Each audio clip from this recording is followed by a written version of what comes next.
ওষুধেই লুকিয়ে বিষ, দোকান হাসপাতাল থেকে ফেল করা ওষুধ সরাতে সাফাই অভিযান স্বাস্থ্য ভবন। সম্প্রতি বাংলা সহ গোটা দেশ জুড়ে ওষুধের গুণমান পরীক্ষা চালায় central drug standard control organisation বা সিডিএসইও।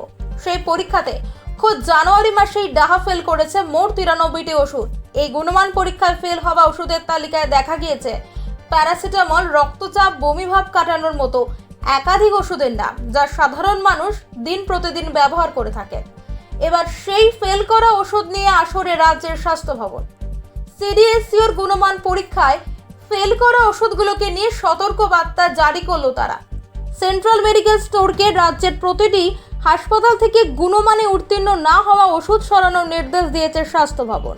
পাশাপাশি একটি বিজ্ঞপ্তি জারি করে রাজ্যের হোলসেলার ও খুচরো ওষুধ ব্যবসায়ীদের এই ফেল করা ওষুধ বিক্রি বন্ধের নির্দেশ দিয়েছেন স্বাস্থ্য সচিব। তবে শুধুই নোটিশ দিয়ে কিন্তু ক্ষান্ত হয়নি তারা।